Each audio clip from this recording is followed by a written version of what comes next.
Hello friends, good morning. I am Ravindra Sharma TV, Associate Professor in the subject of History, working at Government First Grade Women's College, Tumkur, now going to present a video on Dr. B.R. Ambedkar. Well, here we see the photograph of Dr. B.R. Ambedkar, the architect of Indian Constitution. And this one is the Bharat Ratna Award, which was conferred on him posthumously in 1990. And this one is Kaisar-e-Hind Award awarded by the British colonial government to Dr. B.R. Ambedkar. And this is the personal life of Dr. B.R. Ambedkar. Ambedkar with his first wife Ramabai, and Dr. B.R. Ambedkar with his second wife Savita Ambedkar, formerly Sharda Kabir. Well, Ambedkar was the architect of the Indian Constitution. He was a political leader, philosopher, writer, economist, scholar, and a social reformer who dedicated his life to eradicating untouchability and other social inequalities in India. In 1990, the Bharat Ratna, India's highest civilian award, was posthumously conferred on him. ನಮಗೆ ಗೊತ್ತಿದೆ doctor B R Ambedkar ಅವರನ್ನ ನಾವು ಭಾರತದ ಸಂವಿಧಾನದ ಶಿಲ್ಪಿ ಅಂತ ಹೇಳಿ ಗೌರವಿಸ್ತಕ್ಕಂಥದ್ದು. ಅವರು ರಾಜಕೀಯ ಧುರೀಣರಾಗಿದ್ರು, ತತ್ವಶಾಸ್ತ್ರಜ್ಞರಾಗಿದ್ರು, ಬರಹಗಾರರಾಗಿದ್ರು, ಅರ್ಥಶಾಸ್ತ್ರಜ್ಞರಾಗಿದ್ರು, ವಿದ್ವಾಂಸರಾಗಿದ್ರು, ಹಾಗೆಯೇ ಎಲ್ಲಕ್ಕಿಂತ ಹೆಚ್ಚಿನದಾಗಿ ಸಾಮಾಜಿಕ ಸುಧಾರಕರಾಗಿ ಸಹ ಇದ್ದಿದ್ದನ್ನ ಕಾಣ್ತೀವಿ. ಅಷ್ಟೇ ಅಲ್ಲ, ತಮ್ಮ ಇಡೀ ಬದುಕನ್ನ ಅವರು ಈ ಅಸ್ಪೃಶ್ಯತೆ ಅಂತಕ್ಕಂಥದ್ದು ಏನಿತ್ತು, ಹಾಗೆ ಸಾಮಾಜಿಕ ಅಸಮಾನತೆಗಳೇನಿತ್ತು, ಅವುಗಳನ್ನ ಹೋಗಲಾಡಿಸ್ಲಿಕ್ಕೋಸ್ಕರ, ನಿರ್ಮೂಲನೆ ಮಾಡ್ಲಿಕ್ಕೋಸ್ಕರ ತಮ್ಮಿಡೀ ಬದುಕನ್ನ ಮೀಸಲಾಗಿಟ್ಟಂತಹ ಅಂಶವನ್ನ ನಾವು ಕಾಣಬಹುದು. 1990ನೇ ವರ್ಷದಲ್ಲಿ ಭಾರತ ಸರ್ಕಾರ ಭಾರತದ ಅತ್ಯುನ್ನತ ಗೌರವವನ್ನ, ಅಂದ್ರೆ ಭಾರತ ರತ್ನ ಪ್ರಶಸ್ತಿಯನ್ನ ಅವ್ರಿಗೆ ನೀಡಿ ಗೌರವಿಸಿರ್ತಕ್ಕಂಥದನ್ನ ನಾವು ಕಾಣಬಹುದು. Early life. Ambedkar was born on 14th April 1891 in the town and military cantonment of Mahau, now officially known as Dr. Ambedkar Nagar, in Madhya Pradesh. His parents were Ramji Sakpal, an army subedar, and Bhima Bhai. Ambedkar was born into a Mahar caste, that means a Dalit untouchable caste. Ambedkar lost his mother at the early age. He was cared by his paternal aunt. Ambedkar's Brahmin teacher, Krishnaji Keshav Ambedkar, changed his surname as Ambedkar in school records. ಆರಂಭದ ಜೀವನವನ್ನು ಗಮನಿಸೋದಾದ್ರೆ, ಅಂಬೇಡ್ಕರ್ ಅವರು 1891ನೇ ವರ್ಷದ April ತಿಂಗಳ 14ನೇ ತಾರೀಕು ಜನಿಸಿದ್ದು. ಅವರು ಹುಟ್ಟಿದ್ದು ಮಹಾವ್ ಅಂತಕ್ಕಂಥ ಸ್ಥಳ. ಮಹಾವ್ ಅಂತಕ್ಕಂಥದ್ದು ಅವತ್ತಿನ ಕಾಲದಲ್ಲಿ ಮಿಲಿಟರಿ ನೆಲೆ, ಕಂಟೋನ್ಮೆಂಟ್ ಆಗಿದ್ದನ್ನು ನಾವು ಗಮನಿಸಬಹುದು. ಅದನ್ನು ಇವತ್ತು ಅಂಬೇಡ್ಕರ್ ಅವರ ಗೌರವಾರ್ಥವಾಗಿ ಅಂಬೇಡ್ಕರ್ ನಗರ್ ಅಂತಕ್ಕಂಥ ಹೆಸರಿನಲ್ಲಿ ಪುನರ್ ನಾಮಕರಣ ಮಾಡಿರೋದನ್ನ ಕಾಣ್ತೀವಿ. ಅದು ಮಧ್ಯಪ್ರದೇಶದಲ್ಲಿದೆ. ಅವನ ಪ್ಯಾರೆಂಟ್ಸ್, ಅವನ ತಂದೆ ತಾಯಿಯರು ಯಾರು ಅಂದ್ರೆ ರಾಮ್ಜಿ ಸಕ್ಪಾಲ್ ಮತ್ತು ಭೀಮಾಬಾಯಿ. ರಾಮ್ಜಿ ಸಕ್ಪಾಲ್ ಅವರು ಬ್ರಿಟಿಷ್ ಇಂಡಿಯನ್ ಆರ್ಮಿನಲ್ಲಿ ಸುಬೇದಾರಾಗಿ ಕೆಲಸ ಮಾಡ್ತಾ ಇದ್ರು. ಅಂಬೇಡ್ಕರ್ ಮಹರ್ ಅಂತಕ್ಕಂಥ ದಲಿತ ಅಸ್ಪೃಶ್ಯ ಕುಟುಂಬದಲ್ಲಿ, ಸಮುದಾಯದಲ್ಲಿ ಹುಟ್ಟಿದ್ದು. ಅಂಬೇಡ್ಕರ್ ತಮ್ಮ ತಾಯಿಯನ್ನ ಚಿಕ್ಕ ವಯಸ್ಸಿನಲ್ಲಿ ಕಳ್ಕೊಂಡ್ರು. ಅವರ ಸೋದರತ್ತೆ ಅವರನ್ನ ಸಾಕಿ ಸಲಹತಕ್ಕಂಥ ಜವಾಬ್ದಾರಿಯನ್ನು ವಹಿಸಿಕೊಂಡಿದ್ರು. ಅಂಬೇಡ್ಕರ್ ಅವರು ಶಾಲೆಗೆ ಸೇರಿದಾಗ ಶಾಲೆಯ ದಾಖಲಾತಿಗಳಲ್ಲಿ ಅವರ ಹೆಸರನ್ನ ಅಂಬೇಡ್ಕರ್ ಅಂತ ಹೇಳಿ ಅವರ ಸರ್ನೇಮ್ ಅನ್ನ ಬದಲಾಯಿಸಿದ್ದು. ಅಂಬೇಡ್ಕರ್ಗೆ ಬಹಳವಾಗಿ ಪ್ರೋತ್ಸಾಹ ನೀಡಿದ, ಅಂಬೇಡ್ಕರ್ ಅವರು ಬೆಳಲಿಕ್ಕೆ ಎಲ್ಲ ರೀತಿಯ ಸಹಕಾರವನ್ನು ನೀಡಿದಂತಹ ಅವರ ಬ್ರಾಹ್ಮಣ ಅಧ್ಯಾಪಕರು Krishnaji Keshav Ambedkar ಅಂತಕ್ಕಂಥವ್ರು. This is Krishnaji Keshav Ambedkar, a great teacher. Even Ambedkar, always remember him. In 1906, 15-year-old Ambedkar married 9-year-old girl Ramabai. He passed his matriculation in 1907. By 1912, he obtained his degree in economics and political science from Elphinstone College, which was affiliated to Bombay University. His father died on 2nd February 1913. In 1913, he got Baroda State Scholarship of 11.50 pound per month for 3 years under a scheme established by Sayajirao Gaikwad of Baroda for postgraduate education at Columbia University in New York City. He passed his MA examination in June 1915, majoring economics.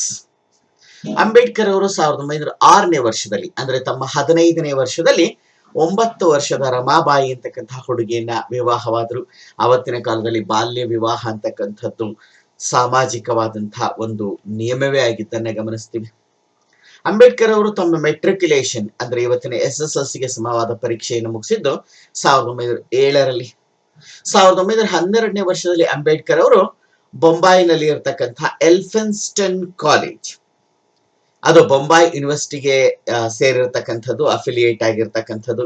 ಆ Elphinstone ಕಾಲೇಜ್ನಿಂದ ಅವರು economics political science ನಲ್ಲಿ ಪದವಿಯನ್ನು ಪಡ್ಕೊಂಡಿದ್ದನ್ನ ಕಾಣ್ತೀವಿ. ದುರಂತ ಅಂದ್ರೆ ಅಂಬೇಡ್ಕರ್ ಅವರ ತಂದೆ ರಾಮ್ಜಿ ಅವರು 1913ನೇ ವರ್ಷದ ಫೆಬ್ರವರಿ 2ನೇ ತಾರೀಕು ಮರಣವನ್ನ ಹೊಂದಿದ್ದು. 1913ನೇ ವರ್ಷದಲ್ಲಿ ಅಂಬೇಡ್ಕರ್ ಅವರು ಸಯ್ಯಾಜಿರಾವ್ ಗಾಯಕ್ವಾಡ್ ಅವರು ರಾಜರಾಗಿದ್ದಂತಹ ಬರೋಡಾ ರಾಜ್ಯದಿಂದ ವಿದ್ಯಾರ್ಥಿ ವೇತನವನ್ನ ಪಡೆದ್ರು. ವಿದೇಶಗಳಲ್ಲಿ ವ್ಯಾಸಂಗವನ್ನು ಮಾಡಲಿಕ್ಕೆ ಇದ್ದಂತಹ ವಿದ್ಯಾರ್ಥಿ ವೇತನ ತಿಂಗಳಿಗೆ 11.50 ಪೌಂಡ್ಗಳಷ್ಟು ವಿದ್ಯಾರ್ಥಿ ವೇತನ ದೊರೆತು 3 ವರ್ಷದ ಅವಧಿಗೆ. ಅದನ್ನು ಬಳಸಿಕೊಂಡು ಅಂಬೇಡ್ಕರ್ ಅವರು ಅಮೆರಿಕ ಸಂಯುಕ್ತ ಸಂಸ್ಥಾನದಲ್ಲಿ ಇರತಕ್ಕಂತಹ ಕೊಲಂಬಿಯಾ ಯೂನಿವರ್ಸಿಟಿ, ನ್ಯೂಯಾರ್ಕ್ ನಗರದಲ್ಲಿದೆ ಇದು, ಆ ಕೊಲಂಬಿಯಾ ಯೂನಿವರ್ಸಿಟಿಗೆ ಸೇರ್ಕೊಂಡ್ರು. ಹಾಗೇನೆ ತಮ್ಮ MA ಪದವಿಯನ್ನ ಅವರು ಎಕನಾಮಿಕ್ಸ್ ವಿಚಾರದಲ್ಲಿ 1915ನೇ ವರ್ಷದಲ್ಲಿ ಪೂರ್ಣಗೊಳಿಸಿದ್ದನ್ನ ನಾವು ಕಾಣ್ತೀವಿ. In October 1916, he enrolled for the bar course at Gray's Inn and at the same time enrolled at the London School of Economics, where he started working on a doctoral thesis. He completed a master's degree in 1921. His thesis was on the problem of the rupee, its origin and its solution. In 1923, he completed a DSc in economics awarded from University of London. B.R. Ambedkar was the first Indian to pursue a doctorate in economics from a foreign university. The same year, he was called to the bar by Gray's Inn. 1916ನೇ ವರ್ಷದಲ್ಲಿ, ಅಂದ್ರೆ 15ನೇ ವರ್ಷದಲ್ಲಿ ಅಮೆರಿಕದಲ್ಲಿ ತಮ್ಮ ಇಚ್ಛಿತ ಪದವಿಯನ್ನ ಪಡ್ಕೊಂಡ್ಮೇಲೆ ಅಂಬೇಡ್ಕರ್ ಅವರು ಇನ್ನೂ 1 ವರ್ಷದ scholarship ಅವಧಿ ಉಳಿದ್ರಿಂದ London ನಗರಕ್ಕೆ ಬಂದ್ರು.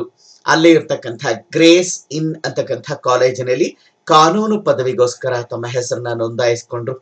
ಮತ್ತೆ ಅದೇ ವೇಳೆಯಲ್ಲಿ ಅವರು ಅತ್ಯಂತ ಪ್ರಖ್ಯಾತವಾದಂತಹ ಲಂಡನ್ ಸ್ಕೂಲ್ ಆಫ್ ಎಕನಾಮಿಕ್ಸ್ ನಲ್ಲಿ ಅವರು ಡಾಕ್ಟರಲ್ ಥೀಸಿಸ್ಗೋಸ್ಕರ ತಮ್ಮ ಹೆಸರನ್ನ ನೋಂದಾಯಿಸಿಕೊಂಡಿದ್ದನ್ನು ಸಹ ಕಾಣ್ತೀವಿ. 2 ಡಿಗ್ರಿಗಳನ್ನ ಒಂದೇ ಕಾಲದಲ್ಲಿ ಪಡಿತಕ್ಕಂಥ ಪ್ರಯತ್ನ ಅದು. ಒಂದು ಕಡೆ ಕಾನೂನು ಪದವೀಧರ ಆಗ್ತಕ್ಕಂಥದ್ದು, ಇನ್ನೊಂದು ಕಡೆ ಎಕನಾಮಿಕ್ಸ್ ನಲ್ಲಿ ಡಾಕ್ಟರೇಟ್ ಪದವಿಯನ್ನು ಪಡ್ಕೊಳ್ತಕ್ಕಂಥದ್ದು. ಆದ್ರೆ 1917ನೇ ವರ್ಷದಲ್ಲಿ ಅಂಬೇಡ್ಕರ್ ಅವರಿಗೆ ಕೊಟ್ಟಿದ್ದಂತಹ ಕಾಲಾವಧಿ ಮುಕ್ತಾಯವನ್ನ ಹೊಂದಿತು. ಅನಿವಾರ್ಯವಾಗಿ ಅವರು ಭಾರತಕ್ಕೆ ಬರಬೇಕಾಯ್ತು. ಕೆಲವು ವರ್ಷಗಳ ಕಾಲ ಭಾರತದಲ್ಲಿ ತಮ್ಮ ಉದ್ಯೋಗವನ್ನು ಮಾಡಿ ಮತ್ತೆ ಅವರು ಲಂಡನ್ಗೆ ಹೋಗಿ 2 ಪದವಿಗಳನ್ನ ಪೂರೈಸಿದ್ದನ್ನ ಕಾಣ್ತೀವಿ. ಅಂಬೇಡ್ಕರ್ ಅವರು 1921ರಲ್ಲಿ ಮಾಸ್ಟರ್ಸ್ ಡಿಗ್ರಿಯನ್ನ ಪಡ್ಕೊಂಡಿದ್ದನ್ನ ಕಾಣ್ತೀವಿ. ಅವರು ಮಂಡಿಸಿದಂತಹ ಪ್ರಬಂಧ PhD ಡಿಗ್ರಿಗೋಸ್ಕರ the problem of rupee, its origin and its solution, ರೂಪಾಯಿಯ ಸಮಸ್ಯೆ, ಅದರ ಮೂಲ ಮತ್ತು ಈ ಒಂದು ಪರಿಹಾರಗಳು ಅಂತಕ್ಕಂಥ ವಿಚಾರ. 1923ನೇ ವರ್ಷದಲ್ಲಿ DSc ಪದವಿಯನ್ನ, ಡಾಕ್ಟರ್ ಆಫ್ ಸೈನ್ಸ್ ಪದವಿಯನ್ನ ಎಕನಾಮಿಕ್ಸ್ ನಲ್ಲಿ ಅವರು ಪಡ್ಕೊಂಡ್ರು ಲಂಡನ್ ಯೂನಿವರ್ಸಿಟಿಯಿಂದ. ವಿದೇಶದ ವಿಶ್ವವಿದ್ಯಾಲಯವೊಂದರಿಂದ ಡಾಕ್ಟರೇಟ್ ಪದವಿಯನ್ನ ಪಡೆದಂತಹ ಪ್ರಥಮ ಭಾರತೀಯ ವ್ಯಕ್ತಿ ಡಾಕ್ಟರ್ BR ಅಂಬೇಡ್ಕರ್ ಅವರು.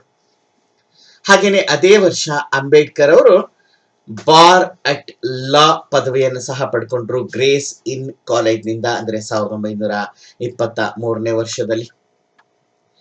ನೋಡಿ, ಇದು ಸಯ್ಯಾಜಿರಾವ್ ಗಾಯಕ್ವಾಡ್ ಅವರು ಅಂಬೇಡ್ಕರ್ ಅವರಿಗೆ ಎಲ್ಲ ರೀತಿಯ ವಿದ್ಯಾರ್ಥಿ ವೇತನವನ್ನ ಕೊಟ್ಟು ಅಂಬೇಡ್ಕರ್ ವಿದೇಶಿ ವಿದ್ಯಾಭ್ಯಾಸವನ್ನು ಮಾಡಲಿಕ್ಕೆ ಕಾರಣರಾದವರು ಬರೋಡದ ಮಹಾರಾಜರಾಗಿದ್ದ ಸಯ್ಯಾಜಿರಾವ್ ಗಾಯಕ್ವಾಡ್ ಅವರು. ಇವರು ನಮಗೆ ಗೊತ್ತಿದೆ, ಅರವಿಂದ ಘೋಷ್ ಅವರು. Ambedkar was appointed military secretary to the Gaikwad but had to quit in a short time. He worked as a private tutor, as an accountant, and established an investment consulting business, but it failed when his clients learned that he was an untouchable. In 1918, he became professor of political science in the Sydenham College of Commerce and Economics in Mumbai. Ambedkar argued for creating separate electorates and reservations for untouchables. In 1935, Ambedkar was appointed principal of the Government Law College, Bombay. Ambedkar practicing law in the Bombay High Court. So Ambedkar ಅವರು ತಮ್ಮ ವಿದ್ಯಾಭ್ಯಾಸವನ್ನ ಪೂರ್ಣಗೊಳಿಸಕ್ಕಾಗ್ಲಿಲ್ಲ, ನಾವು ಗಮನಿಸಿದ್ವಿ. Scholarship ಅವಧಿ ಮುಗಿತು. ಮತ್ತೆ ಮೊದಲೇ ಆಗಿದ್ದಂತಹ ಒಪ್ಪಂದದ ಹಾಗೆ ಅಂಬೇಡ್ಕರ್ ಅವರು ಬರೋಡಾ ರಾಜ್ಯಕ್ಕೆ ಮರಳಿ ಬಂದರು. ಬರೋಡಾದ ಸಯ್ಯಾಜಿರಾವ್ ಗಾಯಕ್ವಾಡ್ ಅವರ ಕೈ ಕೆಳಗೆ ಅವರು ಮಿಲಿಟರಿ ಸೆಕ್ರೆಟರಿಯಾಗಿ ಕಾರ್ಯವನ್ನ ವಹಿಸಿಕೊಂಡ್ರು. ಆದ್ರೆ ಹೆಚ್ಚು ಕಾಲ ಆ ಒಂದು ಹುದ್ದೆನಲ್ಲಿ ಅವರಿಗೆ ಮುಂದುವರಿಯೋದಕ್ಕಾಗ್ಲಿಲ್ಲ. ಯಾಕಂದ್ರೆ ಅವರೊಬ್ಬ ದಲಿತ ಸಮುದಾಯಕ್ಕೆ ಸೇರಿದವರಾದ್ರಿಂದ ಸಾಮಾಜಿಕವಾಗಿ ಬಹಳವಾದಂತಹ ಅವಮಾನಗಳನ್ನ ಅನುಭವಿಸ್ತಾ ಹೋಗ್ಬೇಕಾಯ್ತು. ಆದ್ರಿಂದ ನೊಂದು ಆ ಒಂದು ಸಾಮಾಜಿಕ ಅಸಮಾನತೆಗಳು ಹಾಗೇನೆ ಅಲ್ಲಿ ಕಾಣಿಸ್ಕೊಳ್ತಾ ಹೋದಂತಹ ಶೋಷಣೆಯಿಂದ ನೊಂದು ಮನನೊಂದು ಅವರು ತಮ್ಮ ಅಧಿಕಾರ ಹುದ್ದೆಯನ್ನ ಬಿಟ್ಟುಕೊಡ್ಬೇಕಾಯ್ತು. ಮುಂದೆ ಅವರು ಉದ್ಯೋಗವನ್ನ ಮಾಡ್ಲಿಕ್ಕೋಸ್ಕರ ಪ್ರೈವೇಟ್ ಟ್ಯೂಟರ್ ಆದ್ರು, ಖಾಸಗಿಯಾಗಿ ಟ್ಯೂಷನ್ ಹೇಳ್ಕೊಡ್ತಕ್ಕಂಥ ಕೆಲಸವನ್ನ ಮಾಡಿದ್ರು. ಅಕೌಂಟೆಂಟ್ ಆಗಿ ಕಾರ್ಯ ಮಾಡ್ತಾ ಹೋದ್ರು. ಕೊನೆಗೆ ತಮ್ಮದೇ ಆದಂತಹ ಒಂದು ಇನ್ವೆಸ್ಟ್ಮೆಂಟ್ ಕನ್ಸಲ್ಟಿಂಗ್ ಬಿಸ್ನೆಸ್ ಅನ್ನ ಪ್ರಾರಂಭ ಮಾಡಿಕೊಂಡ್ರು. ಆದ್ರೆ ಎಲ್ಲವೂ ವಿಫಲವಾಗ್ತಾ ಹೋಯ್ತು. ಯಾವಾಗ ಅಂದ್ರೆ ಅವರಿಗೆ ಅವರ ಬಳಿನಲ್ಲಿ ಕೆಲಸ ಮಾಡಿಸ್ಕೊಳ್ಳಿಕ್ಕೆ ಬಂದಂತಹ ಕ್ಲೈಂಟ್ಗಳು, ಕಕ್ಷಿದಾರರು ಅಂಬೇಡ್ಕರ್ ಅವರು ದಲಿತ ವರ್ಗಕ್ಕೆ ಸೇರಿದವರು ಅಂತಕ್ಕಂಥ ವಿಚಾರ ತಿಳಿತಿದ್ದ ಹಾಗೆ ಅವರಿಂದ ದೂರವಾಗ್ತಾ ಹೋದ್ರು. ಹಾಗಾಗಿ ಈ ಎಲ್ಲ ಕಾರ್ಯಗಳಲ್ಲಿ ಪ್ರೈವೇಟ್ ಟ್ಯೂಟರ್, ಅಕೌಂಟೆಂಟ್ ಮತ್ತೆ ಏನು ಇನ್ವೆಸ್ಟ್ಮೆಂಟ್ ಕನ್ಸಲ್ಟಿಂಗ್ ಅನ್ನ ಪ್ರಾರಂಭ ಮಾಡಿದ್ರು, ಎಲ್ಲದರಲ್ಲೂ ವಿಫಲತೆ ಹೊಂದಿದ್ದನ್ನ ಕಾಣ್ತೀವಿ. ಲಕಿಲಿ ಅಂಬೇಡ್ಕರ್ 1918ರಲ್ಲಿ ಪೊಲಿಟಿಕಲ್ ಎಕಾನಮಿ ವಿಚಾರದಲ್ಲಿ ಬೊಂಬಾಯಿಯ ಸೈಡನ್ ಹ್ಯಾಮ್ ಕಾಲೇಜ್ನಲ್ಲಿ ಅವರು ಪ್ರೊಫೆಸರ್ ಆಗಿ ನೇಮಕ ಹೊಂದಿದ್ರು. ಅವರ ಘನವು ವಿದ್ಯೆಯ ಪರಿಣಾಮವಾಗಿ. ಹಾಗೆಯೇ ಅಂಬೇಡ್ಕರ್ ಅವರು ದಲಿತ ಸಮುದಾಯದವರಿಗೆ ಪ್ರತ್ಯೇಕ ಮತದಾನ ಕ್ಷೇತ್ರವನ್ನ, ಮೀಸಲು ಕ್ಷೇತ್ರವನ್ನ ಕೊಡಿ ಅಂತಕ್ಕಂಥ ಬೇಡಿಕೆಯನ್ನ ಮುಂದಿಡ್ತಾ ಹೋಗಿದ್ದನ್ನ ನಾವು ಕಾಣ್ತೀವಿ. 1935ರಲ್ಲಿ ಅಂಬೇಡ್ಕರ್ ಅವರು ಬೊಂಬಾಯಿನಲ್ಲಿದ್ದಂತಹ ಗವರ್ನಮೆಂಟ್ ಲಾ ಕಾಲೇಜ್, ಗವರ್ನಮೆಂಟ್ ಕಾನೂನು ಕಾಲೇಜ್ನ ಪ್ರಿನ್ಸಿಪಾಲ್ ಆಗಿ ನೇಮಕ ಹೊಂದಿದ್ದನ್ನ ಕಾಣಬಹುದು. ಅಂಬೇಡ್ಕರ್ ಅವರು ಈಗಾಗಲೇ ಬಾರ್ ಅಟ್ ಲಾ ಪದವಿಯನ್ನ ಪಡ್ಕೊಂಡಿದ್ರಿಂದ ಅವರು ಬೊಂಬಾಯಿ ಹೈಕೋರ್ಟ್ ನಲ್ಲಿ ತಮ್ಮ ವಕೀಲಿ ವೃತ್ತಿಯನ್ನು ಸಹ ಪ್ರಾರಂಭ ಮಾಡಿದ್ರು. Political career. He was appointed to the Bombay Presidency Committee to work with Simon Commission in 1925. In 1936, Ambedkar founded the Independent Labour Party, which contested the 1937 Bombay election to the Central Legislative Assembly for the 13 reserved and 4 general seats and secured 11 and 3 seats respectively. Ambedkar served in Viceroy's Executive Council as Minister for Labour. ಅವರ ರಾಜಕೀಯ ಜೀವನವನ್ನು ಗಮನಿಸೋದಾದ್ರೆ 1925ರಲ್ಲಿ Simon commission ಜೊತೆನಲ್ಲಿ ಕಾರ್ಯವನ್ನು ನಿರ್ವಹಿಸಲಿಕ್ಕೆ ಅವರನ್ನ ಬಾಂಬೆ ಪ್ರೆಸಿಡೆನ್ಸಿಯ ಪ್ರತಿನಿಧಿಯಾಗಿ ನೇಮಕ ಮಾಡಿದ್ದನ್ನ ಕಾಣಬಹುದು. 1936ರಲ್ಲಿ ಅಂಬೇಡ್ಕರ್ ಅವರು ತಮ್ಮದೇ ಆದಂತಹ ಒಂದು ರಾಜಕೀಯ ಪಕ್ಷವನ್ನ, ಇಂಡಿಪೆಂಡೆಂಟ್ ಲೇಬರ್ ಪಾರ್ಟಿಯನ್ನ ಪ್ರಾರಂಭ ಮಾಡಿದ್ರು. ಸ್ವತಂತ್ರ ಕಾರ್ಮಿಕ ಪಕ್ಷವನ್ನ ಕಟ್ಟಿದ್ರು. ಮತ್ತೆ ಆ ಕಾರ್ಮಿಕ ಪಕ್ಷದ ಮೂಲಕ 1937ರಲ್ಲಿ ಬೊಂಬಾಯಿನಲ್ಲಿ ನಡೆದಂತಹ ಎಲೆಕ್ಷನ್, ಏನು ಅಸೆಂಬ್ಲಿ ಎಲೆಕ್ಷನ್ ನಡೆಯುತ್ತೆ, ಶಾಸನ ಸಭೆಯ ಚುನಾವಣೆ, ಅದರಲ್ಲಿ 13 ಮೀಸಲು ಕ್ಷೇತ್ರಗಳು ಮತ್ತು 4 ಸಾಮಾನ್ಯ ಕ್ಷೇತ್ರಗಳಲ್ಲಿ ಅವರ ಲೇಬರ್ ಪಾರ್ಟಿ ಸ್ಪರ್ಧೆಯನ್ನು ನೀಡುತ್ತೆ. 13ರಲ್ಲಿ 11 ಕ್ಷೇತ್ರವನ್ನ ಮತ್ತೆ 4ರಲ್ಲಿ 3 ಕ್ಷೇತ್ರವನ್ನ ಅದು ಜಯಿಸಿದ್ದನ್ನ ಕಾಣಬಹುದು. ದೊಡ್ಡ ಯಶಸ್ಸು. ಅಂಬೇಡ್ಕರ್ ಅವರು ಭಾರತದ ವೈಸ್ರಾಯ್ ಅವರ ಎಕ್ಸಿಕ್ಯೂಟಿವ್ ಕೌನ್ಸಿಲ್ ನಲ್ಲಿ, ಕಾರ್ಯಕಾರಿ ಮಂಡಳಿನಲ್ಲಿ ಮಿನಿಸ್ಟರ್ ಆಗಿ, ಮಂತ್ರಿಯಾಗಿ ಸೇವೆಯನ್ನ ಸಲ್ಲಿಸಿದ್ರು. ಕಾರ್ಮಿಕ ಮಂತ್ರಿಯಾಗಿ ಸೇವೆಯನ್ನ ಸಲ್ಲಿಸಿದ್ದನ್ನ ಕಾಣಬಹುದು. After the Lahore Resolution in 1940 of the Muslim League demanding Pakistan, Ambedkar wrote a 400-page tract titled Thoughts on Pakistan, which analyzed the concept of Pakistan in all its aspects. Ambedkar argued that the Hindus should concede Pakistan to the Muslims. He opposed that the provincial boundaries of Punjab and Bengal should be redrawn to separate the Muslim and non-Muslim majority parts. 1940ರಲ್ಲಿ ನಮಗೆ ಗೊತ್ತಿದೆ, Lahore ಅಧಿವೇಶನವನ್ನ Muslim league ನಡೆಸುತ್ತೆ. ಮತ್ತೆ ಅದರಲ್ಲಿ ಪ್ರತ್ಯೇಕವಾದಂತಹ ಪಾಕಿಸ್ತಾನಕ್ಕಾಗಿ ಬೇಡಿಕೆಯನ್ನು ಇಡುತ್ತೆ. ದ್ವಿರಾಷ್ಟ್ರ ಸಿದ್ಧಾಂತವನ್ನ ಮಂಡಿಸುತ್ತೆ. ಮುಸ್ಲಿಮರಿಗೆ ಪ್ರತ್ಯೇಕವಾದಂತಹ ದೇಶ ಬೇಕು, ಹಿಂದೂಗಳು ಮತ್ತು ಮುಸ್ಲಿಮರು ಒಟ್ಟಿಗೆ ಬಾಳೋದಕ್ಕಾಗೋದಿಲ್ಲ, 2 ಪ್ರತ್ಯೇಕ ಸಂಸ್ಕೃತಿಗಳು ಅಂತ ಹೇಳಿ. ಆ ಹಂತದಲ್ಲಿ ಅಂಬೇಡ್ಕರ್ ಅವರು ಸುಮಾರು 400 ಪುಟಗಳ ಒಂದು ಗ್ರಂಥವನ್ನ ರಚನೆ ಮಾಡ್ತಾರೆ, ಥಾಟ್ಸ್ ಆನ್ ಪಾಕಿಸ್ತಾನ್ ಅಂತ ಹೇಳಿ. ಆ ಗ್ರಂಥದಲ್ಲಿ ಪಾಕಿಸ್ತಾನವನ್ನ ಕುರಿತಾದ ಎಲ್ಲ ವಿಚಾರಗಳನ್ನ, ಎಲ್ಲ ದೃಷ್ಟಿಕೋನಗಳಿಂದ ಅವರು ಚರ್ಚಿಸಿರ್ತಕ್ಕಂಥದನ್ನ ಕಾಣ್ತೀವಿ. ಹಾಗೇನೆ ಮುಸ್ಲಿಮರಿಗೆ ಪ್ರತ್ಯೇಕ ಪಾಕಿಸ್ತಾನವನ್ನ ಕೊಡ್ತಕ್ಕಂಥದ್ದು ಅನಿವಾರ್ಯ ಅಂತಕ್ಕಂಥ ವಿಚಾರವನ್ನ ಅವರು ಸ್ಪಷ್ಟವಾಗಿ ಅದರಲ್ಲಿ ಚಿತ್ರಿಸಿದ್ದಾರೆ. ಜೊತೆಗೆ ಪಂಜಾಬ್ ಮತ್ತು ಬೆಂಗಾಲ್ಗಳ ಗಡಿಯನ್ನ ಗುರುತಿಸಬೇಕು. ಯಾಕಂದ್ರೆ ಮುಸ್ಲಿಮರು ಮತ್ತೆ ಮುಸ್ಲಿಮೇತರರು 2 ಸಮುದಾಯದವರು ಅಲ್ಲಿ ಹೆಚ್ಚಿನ ಸಂಖ್ಯೆಯಲ್ಲಿ ಇರ್ತಾರೆ. ಅವುಗಳನ್ನ ಸ್ಪಷ್ಟವಾಗಿ ಗುರುತಿಸಿದ ಮೇಲಷ್ಟೇ ಪಾಕಿಸ್ತಾನವನ್ನ ನಿರ್ಮಾಣ ಮಾಡಬೇಕು ಅಂತಕ್ಕಂಥ ಅವರು ಸೂಚನೆಯನ್ನ ಕೊಟ್ಟಿದ್ರು. Second marriage. Ambedkar's first wife, Ramabai, died in 1935 after long illness. After completing the draft of India's constitution in 1948, he suffered from lack of sleep, had neuropathic pain in his legs, and was taking insulin and homeopathic medicines. He went to Bombay for treatment and there met Sharda Kabir, whom he married on 15th April 1948. She adopted the name Savita Ambedkar and cared for him the rest of his life. Savita Ambedkar died on May 29, 2003, aged 93 in Mumbai. Ambedkar ಅವರ ದ್ವಿತೀಯ ವಿವಾಹವನ್ನ ಕುರಿತು ನಾವು ಗಮನಿಸ್ತಾ ಇದ್ದೀವಿ. ಅಂಬೇಡ್ಕರ್ ಅವರ ಪ್ರಥಮ ಪತ್ನಿ ರಮಾಬಾಯಿ ಅವರನ್ನ 1906ರಲ್ಲಿ ಮದುವೆ ಆಗಿದ್ರು ಅಂತ ಹೇಳಿದ್ವಿ. ಅವರು ಅನಾರೋಗ್ಯದ ಕಾರಣದಿಂದಾಗಿ 1935ರಲ್ಲಿ ಮರಣವನ್ನ ಹೊಂದಿದ್ರು. 1948ನೇ ವರ್ಷದಲ್ಲಿ ತಮಗೆ ವಹಿಸಿದಂತಹ ಸಂವಿಧಾನದ ಕರಡು ರಚನೆಯ ಪ್ರಕ್ರಿಯೆಯನ್ನ ಮುಕ್ತಾಯಗೊಳಿಸಿದ ಬಳಿಕ ಅಂಬೇಡ್ಕರ್ ಅವರು ದೊಡ್ಡ ಪ್ರಮಾಣದಲ್ಲಿ ಅನಾರೋಗ್ಯಕ್ಕೆ ತುತ್ತಾದ್ರು. ನಿದ್ರಾಹೀನತೆಯ ಸಮಸ್ಯೆ, ಹಾಗೆಯೇ ಅವರ ಕಾಲುಗಳಲ್ಲಿ ನ್ಯೂರೋಪಥಿಕ್ ಪೈನ್ ಜಾಸ್ತಿ ಆಯಿತು, ನರಗಳ ಸೆಳೆತ, ನರಗಳ ನೋವು. ಹಾಗೇನೆ ಅಂಬೇಡ್ಕರ್ ಅವರು ಇನ್ಸುಲಿನ್ ಮತ್ತು ಹೋಮಿಯೋಪಥಿಕ್ ಮೆಡಿಸಿನ್ ಅನ್ನ ತಗೊಳ್ತಾ ಇದ್ರು. ಆ ಒಂದು ಔಷಧಿಗಳ ಅಡ್ಡ ಪರಿಣಾಮ ಸಹ ಅವ್ರ ಮೇಲೆ ಉಂಟಾಗ್ತಾ ಹೋಯ್ತು.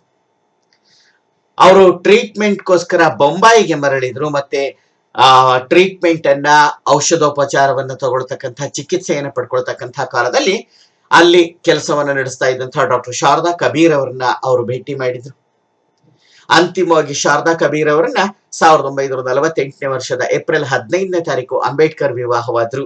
ಶಾರದಾ ಕಬೀರ್ ಅವರು ವಿವಾಹದ ಬಳಿಕ ಸವಿತಾ ಅಂಬೇಡ್ಕರ್ ಅಂತ ಹೇಳಿ ತಮ್ಮ ಹೆಸರನ್ನ ಬದಲಾಯಿಸಿಕೊಂಡ್ರು. ಮತ್ತೆ ಅಂಬೇಡ್ಕರ್ ಬದುಕಿರುವವರೆಗೂ ಅವರ ಒಂದು ಯೋಗಕ್ಷೇಮವನ್ನ ವಹಿಸಿಕೊಂಡಿದ್ದನ್ನ ಕಾಣ್ತೀವಿ. ಅಂಬೇಡ್ಕರ್ ಅವರ ಪತ್ನಿ, 2ನೇ ಪತ್ನಿ ಸವಿತಾ ಅಂಬೇಡ್ಕರ್ ಸಹ 2003ನೇ ವರ್ಷದ ಮೇ ತಿಂಗಳ 29ನೇ ತಾರೀಕು ತಮ್ಮ 93ನೇ ವರ್ಷ ವಯಸ್ಸಿನಲ್ಲಿ ಮುಂಬೈನಲ್ಲಿ ಮರಣವನ್ನ ಹೊಂದಿದ್ರು. ಆಫ್ಟರ್ ದ ಲಾಹೋರ್ ರೆಸಲ್ಯೂಷನ್, ಇದಾಗಿರ್ತಕ್ಕಂಥದ್ದು. Death.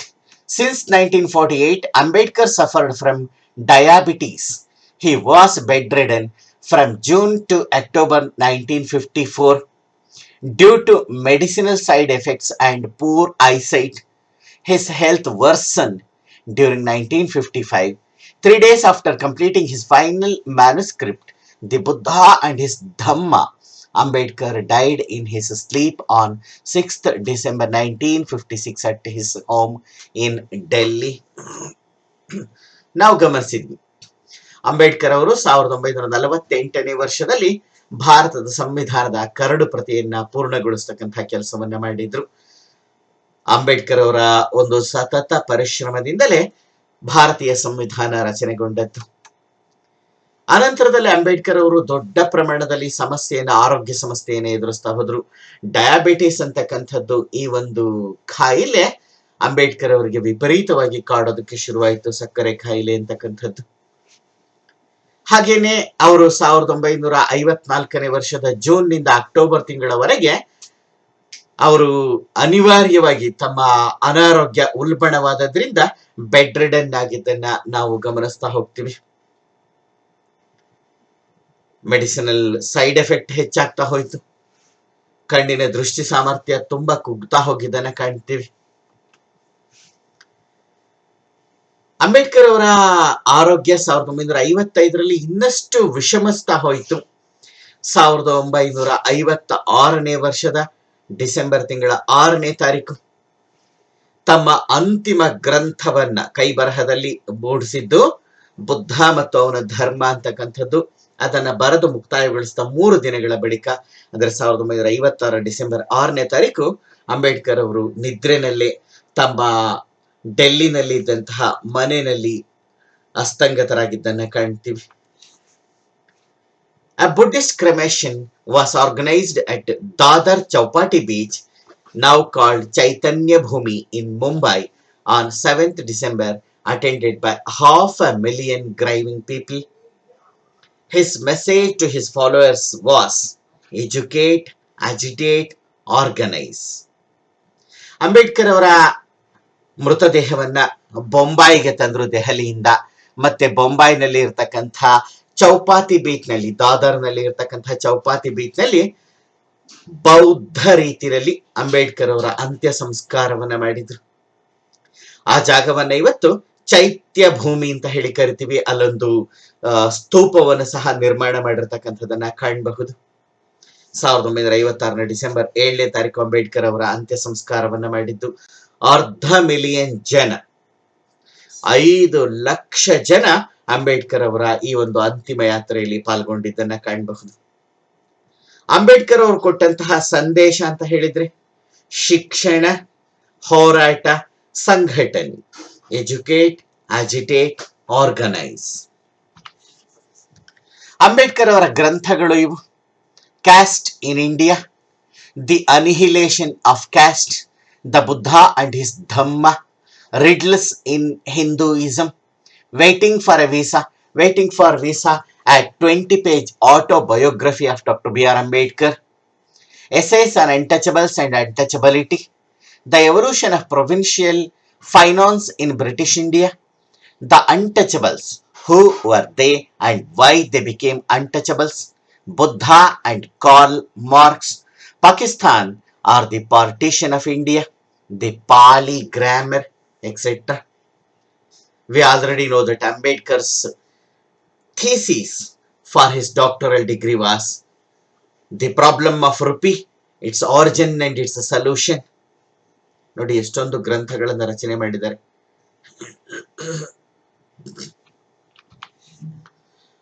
Ambedkar as social reform, ಅವರ ಸಾಮಾಜಿಕ ಸುಧಾರಣೆಗಳ ಒಂದು ಕ್ರಮವನ್ನ ಕುರಿತು ನಾವಿಲ್ಲಿ ಗಮನಿಸ್ತಾ ಹೋಗ್ತೀವಿ. ಪರೀಕ್ಷೆನಲ್ಲಿ ಇದರ ಬಗ್ಗೆ ಹೆಚ್ಚಿನದಾಗಿ ಕೇಳ್ತಕ್ಕಂಥದ್ದು. Ambedkar as a social reformer ಅಂತ ಹೇಳಿ ಸಮಾಜ ಸುಧಾರಕರಾಗಿ ಅಂಬೇಡ್ಕರ್ ಅವರು he tried to promote education to untouchables and uplift them. His first organized attempt was his establishment of Bahishkrita Hitakarini Sabha, intended to promote education and socio-economic improvement as well as the welfare of depressed classes. Ambedkar ಅವರು ಮಾಡ್ತಾ ಹೋದಂತಹ ಸಮಾಜ ಸುಧಾರಣೆಯ ಕೆಲಸಗಳನ್ನ ಗಮನಿಸೋದಾದ್ರೆ, ಅವರು ದಲಿತ ಸಮುದಾಯದಲ್ಲಿ ಅಸ್ಪೃಶ್ಯರು, ಹಿಂದುಳಿದವರು ಅಂತ ಏನು ಸಮುದಾಯವನ್ನ ಕಾಣ್ತಿದ್ರು, ಆ ಸಮುದಾಯದವರಲ್ಲಿ ಶಿಕ್ಷಣ ಪ್ರಸಾರವನ್ನ ಮಾಡಲಿಕ್ಕೆ ಪ್ರಯತ್ನವನ್ನು ಪಟ್ಟಿದ್ರು. ಶಿಕ್ಷಣದ ಮೂಲಕವೇ ಅಭಿವೃದ್ಧಿ, ಪ್ರಗತಿ, ತಮ್ಮ ಜೀವನವನ್ನು ಉನ್ನತೀಕರಿಸಿಕೊಳ್ಳಿಕ್ಕೆ ಸಾಧ್ಯ ಅಂತ ಹೇಳಿ ಅಂಬೇಡ್ಕರ್ ನಂಬಿದ್ದು. ಅವರ ಮೊದಲ ಸಂಘಟಿತ ಪ್ರಯತ್ನ ಅಂತ ಹೇಳಿದ್ರೆ ಬಹಿಷ್ಕೃತ ಹಿತಕಾರಿಣಿ ಸಭಾ ಅಂತಕ್ಕಂಥ ಸಂಘಟನೆಯನ್ನ ರೂಪಿಸಿದ್ದು. ಈ ಬಹಿಷ್ಕೃತ ಹಿತಕಾರಿಣಿ ಸಭಾದ ಮೂಲಕ ಅವರು ಶಿಕ್ಷಣವನ್ನ ಪ್ರಚಾರ ಪಡಿಸ್ತಾ ಹೋದ್ರು. ದಲಿತ ವರ್ಗದ ಸಾಮಾಜಿಕ ಆರ್ಥಿಕ ಪ್ರಗತಿಗಾಗಿ ಶ್ರಮಿಸ್ತಾ ಹೋದ್ರು. ಹಾಗೇನೆ ದಲಿತ ವರ್ಗದ ಕಲ್ಯಾಣಕ್ಕೋಸ್ಕರ ಶ್ರಮಿಸ್ತಾ ಹೋಗಿದ್ದನ್ನ ಕಾಣ್ತೀವಿ.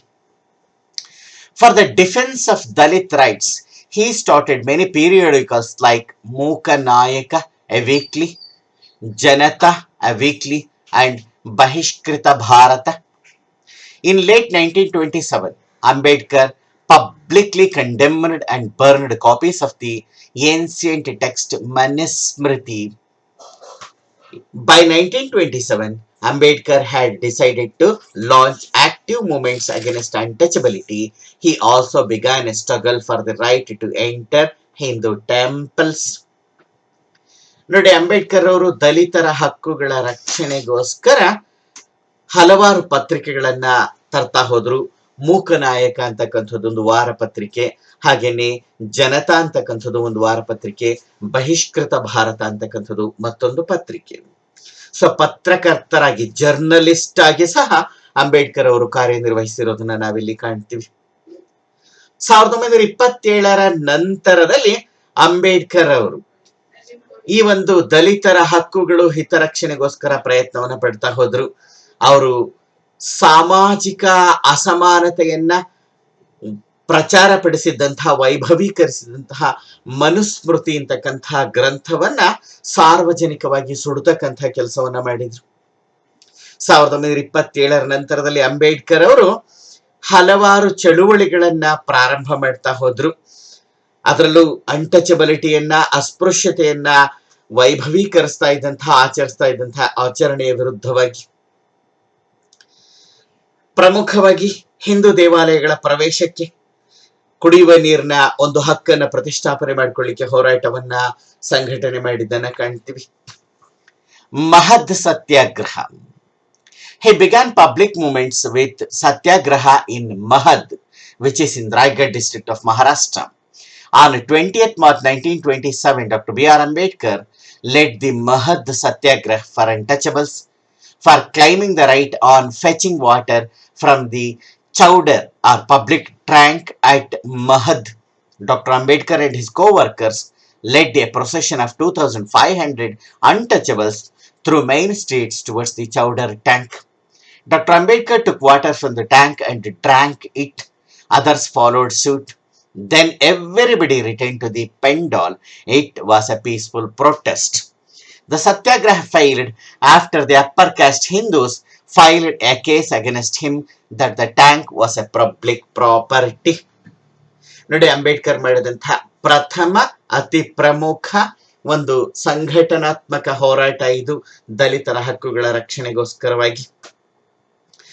1927ನೇ ವರ್ಷದ ಮಾರ್ಚ್ ತಿಂಗಳ 20ನೆಯ ತಾರೀಕು ಮಹಾರಾಷ್ಟ್ರದ ರಾಯಗಢ ಜಿಲ್ಲೆನಲ್ಲಿ ಇರತಕ್ಕಂಥ ಮಹದ್ ಅಂತಕ್ಕಂಥ ನಗರದಲ್ಲಿ ಅವರು ಒಂದು ಕುಡಿಯುವ ನೀರಿನ ಸತ್ಯಾಗ್ರಹವನ್ನ ಪ್ರಾರಂಭ ಮಾಡಿದ್ರು. ಅದನ್ನ ಮಹದ್ ಸತ್ಯಾಗ್ರಹ ಅಂತ ಹೇಳಿ ಕರೀತಕ್ಕಂಥದ್ದು. ಅಂಬೇಡ್ಕರ್ ಅವರ ನಾಯಕತ್ವದಲ್ಲಿ 2500 ಮಂದಿ ಅಸ್ಪೃಶ್ಯರು ಶಾಂತಿಯುತವಾಗಿ ಒಂದು ಮೆರವಣಿಗೆಯನ್ನ ಮಾಡಿದ್ರು. ಊರಿನ ಪ್ರಮುಖ ಭಾಗದಲ್ಲಿ ಹಾಕೊಂಡಿದ್ದಂತಹ ಪೆಂಡಾಲ್ನಿಂದ ಊರಿನ ಸಾರ್ವಜನಿಕ ಕೆರೆ, ಚೌಡರ್ ಟ್ಯಾಂಕ್ ಅಂತಕ್ಕಂಥ ಬೃಹತ್ ಕೆರೆಗೆ ಕುಡಿಯುವ ನೀರಿನ ಹಕ್ಕು ಸ್ಥಾಪನೆಗಾಗಿ ಹೊರಟದ್ದು. ಅಂಬೇಡ್ಕರ್ ಈ ಚೌಡರ್ ಕೆರೆ ಅಥವಾ ಸಾರ್ವಜನಿಕ ಕೆರೆಯಿಂದ ಬೊಗಸೆ ತುಂಬಾ ನೀರನ್ನ ತೆಗೆದುಕೊಂಡು ಕುಡಿತಕ್ಕಂಥ ಕೆಲಸ ಮಾಡಿದ್ರು. ಆ ಮೂಲಕ ಕುಡಿಯುವ ನೀರಿನ ಮೇಲೆ ದಲಿತ ಸಮುದಾಯಕ್ಕೂ ಹಕ್ಕಿದೆ ಅನ್ನೋದನ್ನ ಅವರು ತೋರಿಸಿದ್ರು. ಯಾಕಂದ್ರೆ ನೀರು ದೈವದತ್ತವಾದದ್ದು, ಪ್ರಕೃತಿ ದತ್ತವಾದದ್ದು, ಅದ್ರ ಮೇಲೆ ಎಲ್ಲರಿಗೂ ಹಕ್ಕಿದೆ ಅಂತಕ್ಕಂಥದ್ದನ್ನ ಪ್ರತಿಪಾದನೆ ಮಾಡಿದ್ದು. ಮತ್ತೆ ಅವರ ಅನುಯಾಯಿಗಳು ಅವರನ್ನ ಅನುಸರಿಸಿದ್ರು. ಶಾಂತಿಯುತ ಪ್ರತಿಭಟನೆ. ಆದರೆ ಈ ಸತ್ಯಾಗ್ರಹ ವಿಫಲವಾಯಿತು. ಕಾರಣ ಏನು ಅಂತ ಹೇಳಿದ್ರೆ, ಮೇಲ್ವರ್ಗದ ಹಿಂದೂಗಳು ನ್ಯಾಯಾಲಯದಲ್ಲಿ ದಾವೆಯನ್ನ ಹೊಡಿದ್ರು. ಈ ಚೌಡರ್ ಟ್ಯಾಂಕ್ ಅಂತಕ್ಕಂಥದ್ದು ಮಹದ್ನಲ್ಲಿ ಇರ್ತಕ್ಕಂಥ ಕೆರೆ ಅದು ಪ್ರೈವೇಟ್ ಪ್ರಾಪರ್ಟಿ, ಖಾಸಗಿ ಸೊತ್ತು. ಹಾಗಾಗಿ ಅದರ ಮೇಲೆ ಹೊರಗಿನವರು ಹಕ್ಕನ್ನ ಪ್ರತಿಷ್ಠಾಪನೆ ಮಾಡ್ಲಿಕ್ಕೆ ಆಗೋದಿಲ್ಲ ಅಂತ ಹೇಳಿ ಕೇಸನ್ನ ಫೈಲ್ ಮಾಡಿದ್ರು.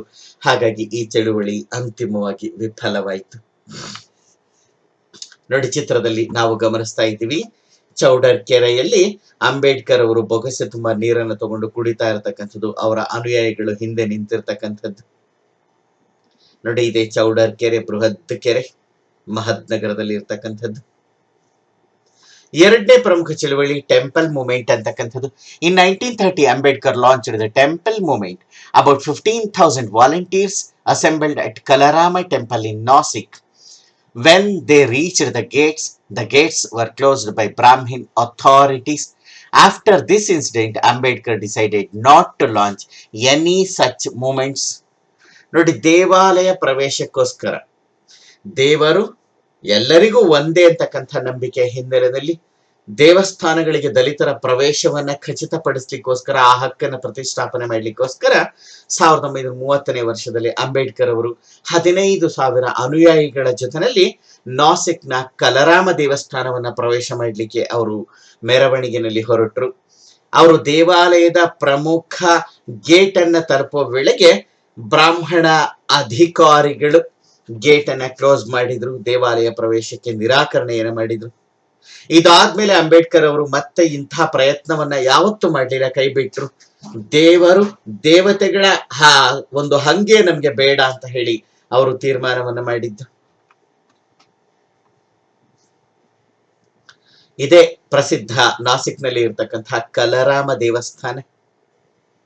ಇದು ಕಲರಾಮ, ಕಾಲ ಕಪ್ಪು ಬಣ್ಣದ್ದು, ವಿಗ್ರಹ ಕಪ್ಪು ಬಣ್ಣದಲ್ಲಿ ಇರ್ತಕ್ಕಂಥದ್ದು. ಹಾಗಾಗಿ ಕಾಲರಾಮ ಅಂತ ಕರೀತಕ್ಕಂಥದ್ದು ಕಲರಾಮ ಆಗಿದೆ. ರಾಮ, ಸೀತೆ, ಲಕ್ಷ್ಮಣ ಇರ್ತಕ್ಕಂಥ ಸುಂದರವಾದಂತಹ ಪೂಜಾ ವಿಗ್ರಹ ಕಲರಾಮ ದೇವಸ್ಥಾನದ್ದು. ನೋಡಿ, ಅದರ ಬಗ್ಗೆನೇ ಮಾಹಿತಿ ಇರ್ತಕ್ಕಂಥದ್ದು. 2nd March 1930 in Dalit history, Nasik Kalarama temple satyagraha started. Kalarama temple entry movement formed a pivotal role in the Dalit movement in India. B.K. Dada Saheb Gaikwad and Dr. B.R. Ambedkar led a protest outside the temple on 2nd March 1930 in order to allowing Dalit into the temple. The movement was to have a right to enter temple. It was more towards having equal rights. We don't want to go to temples though, but we should have rights. ನಾವು ದಲಿತ ಸಮುದಾಯಕ್ಕೆ ಸೇರಿದವರು ಹಿಂದೂಗಳೇ, ನಮಗೂ ದೇವಸ್ಥಾನದ ಪ್ರವೇಶ ಬೇಕು ಅಂತ ಹೇಳಿ 1930ನೇ ವರ್ಷದ ಮಾರ್ಚ್ 2ನೇ ತಾರೀಕು ದಾದಾ ಸಾಹೇಬ್ ಗಾಯಕ್ವಾಡ್ ಮತ್ತು ಅಂಬೇಡ್ಕರ್ ಅವರ ನಾಯಕತ್ವದಲ್ಲಿ ಈ ಚಳುವಳಿ ನಡೆದಿದ್ದು. ಆದ್ರೆ ಇದು ಸಹ ಅಪಯಶಸ್ಸನ್ನ ಕಾಣ್ತು. Poona pact. Ambedkar attended all 3 roundtable conferences as the representative of the depressed classes and worked to gain political and social holdings in the society. Due to his efforts, on 16th August 1932, the British Prime Minister Ramsay MacDonald announced to grant separate electorate for the Dalits, known as communal award. This was also provided to other sections of the society, such as Muslims and Sikhs. Separate electorate meant that they could vote and choose their own leaders. Gandhi fiercely protested by fasting unto death while imprisoned in the Yerwada jail of Pune. ನೋಡಿ, ಅಂಬೇಡ್ಕರ್ ಅವರ ಬದುಕಿನಲ್ಲಿ, ಅವರ ಹೋರಾಟದಲ್ಲಿ ಅತ್ಯಂತ ಪ್ರಮುಖವಾದಂತಹ ಘಟನೆ ಇದು. 1932ರಲ್ಲಿ ನಡೆದಂಥದ್ದು ಪೂನಾ ಒಪ್ಪಂದ ಅಂತಕ್ಕಂಥದ್ದು. ನಮ್ಗೆ ಗೊತ್ತಿದೆ, 1930ನೇ ವರ್ಷದಲ್ಲಿ ಬ್ರಿಟನ್ ನಲ್ಲಿದ್ದಂತಹ ರಾಮ್ಸೆ ಮೆಕ್ಡೊನಾಲ್ಡ್ ಪ್ರಧಾನಿಯಾಗಿದ್ದಂತಹ ಸರ್ಕಾರ ಭಾರತೀಯರ ಜೊತೆಯಲ್ಲಿ ಒಂದು ದುಂಡು ಮೇಜಿನ ಪರಿಷತ್ತನ್ನ ಆಯೋಜನೆ ಮಾಡುತ್ತೆ ಲಂಡನ್ ನಗರದಲ್ಲಿ. ಭಾರತದ ಪ್ರತಿನಿಧಿಯಾಗಿ, ದಲಿತ ವರ್ಗದ ಪ್ರತಿನಿಧಿಯಾಗಿ 3 ದುಂಡು ಮೇಜಿನ ಪರಿಷತ್ತುಗಳಲ್ಲಿ ಭಾಗವಹಿಸಿದಂತಹ ಏಕಮಾತ್ರ ಪ್ರತಿನಿಧಿ ಡಾಕ್ಟರ್ ಬಿ.ಆರ್. ಅಂಬೇಡ್ಕರ್ ಅವರು. ಅಲ್ಲಿ ದಲಿತರ ಹಕ್ಕುಗಳನ್ನ ಗಳಿಸ್ಕೊಳ್ಳಿಕ್ಕೋಸ್ಕರ ಅವರು ತೀವ್ರವಾಗಿ ಪ್ರಯತ್ನವನ್ನ ನಡೆಸ್ತಾ ಹೋದ್ರು. ಅವರ ಪ್ರಯತ್ನದ ಫಲವಾಗಿಯೇ 1932ನೇ ವರ್ಷದ ಆಗಸ್ಟ್ ತಿಂಗಳ 16ನೇ ದಿನಾಂಕದಂದು ಬ್ರಿಟಿಷ್ ಪ್ರಧಾನಿ ರಾಮ್ಸೆ ಮೆಕ್ ಡೊನಾಲ್ಡ್ ಅವರು ಈ ಕಮ್ಯುನಲ್ ಅವಾರ್ಡ್ ಅನ್ನ ಘೋಷಣೆ ಮಾಡಿದ್ದು. ಅಂದ್ರೆ ಪ್ರತ್ಯೇಕ ಮತದಾನ ಕ್ಷೇತ್ರವನ್ನ ಕೊಡ್ತಕ್ಕಂಥ ಅಂಶವನ್ನ ಘೋಷಣೆ ಮಾಡಿದ್ದು. ಈ ಪ್ರತ್ಯೇಕ ಮತದಾನ ಕ್ಷೇತ್ರಗಳನ್ನ ಕೇವಲ ದಲಿತ ವರ್ಗಕ್ಕಷ್ಟೇ ಅಲ್ಲ, ಮುಸ್ಲಿಮರು ಮತ್ತು ಸಿಖ್ಖರಿಗೆ ಸಹ ಕೊಟ್ಟಿದ್ರು. ಈ ಪ್ರತ್ಯೇಕ ಮತದಾನ ಕ್ಷೇತ್ರ ಅಂತ ಹೇಳಿದ್ರೆ ಆ ಸಮುದಾಯಕ್ಕೆ ಸೇರಿದಂತಹ ವ್ಯಕ್ತಿಗಳು ಮಾತ್ರವೇ ಆ ಚುನಾವಣಾ ಕ್ಷೇತ್ರದಲ್ಲಿ ಚುನಾವಣೆಗೆ ನಿಲ್ತಕ್ಕಂಥದ್ದು, ಮತ್ತೆ ಆ ಸಮುದಾಯದವರು ಅವ್ರನ್ನ ಆಯ್ಕೆ ಮಾಡ್ತಕ್ಕಂಥದ್ದು. ಈ ಒಂದು ಅವಕಾಶವನ್ನ ಮುಸ್ಲಿಮರು ಮತ್ತು ಸಿಖ್ ಸಮುದಾಯದವರಿಗೆ ಸಹ ಕೊಟ್ಟಿದ್ರು. ಆದ್ರೆ ಗಾಂಧೀಜಿಯವರು ದಲಿತರಿಗೆ ಕೊಟ್ಟಂತಹ ಈ ವಿಶೇಷ ಅವಕಾಶವನ್ನ ವಿರೋಧಿಸ್ತಾ ಹೋದ್ರು. ಅವರು ಸಿಖ್ಖರು ಮತ್ತು ಮುಸ್ಲಿಮರಿಗೆ ಕೊಟ್ಟಂತಹ ಈ ಪ್ರತ್ಯೇಕ ಮತದಾನ ಕ್ಷೇತ್ರವನ್ನ ವಿರೋಧಿಸಲಿಲ್ಲ. ದ್ವಂದ್ವ ನಿಲುವು ಗಾಂಧೀಜಿಯವರ. ದಲಿತರಿಗೆ ಕೊಟ್ಟಂತಹ ಹಕ್ಕನ್ನ ಈ ಒಂದು ಅವಕಾಶವನ್ನ ಮೀಸಲಾತಿಯನ್ನು ವಿರೋಧಿಸಿ ಗಾಂಧೀಜಿಯವರು ಅಮರಣಾಂತ ಉಪವಾಸವನ್ನ ಪ್ರಾರಂಭ ಮಾಡಿಕೊಂಡ್ರು. ಆ ಸಮಯದಲ್ಲಿ ಅವರು ಯರವಾಡ ಸೆಂಟ್ರಲ್ ಜೈಲಿನಲ್ಲಿ ಪೂನಾದಲ್ಲಿ ಇದ್ದದ್ದು.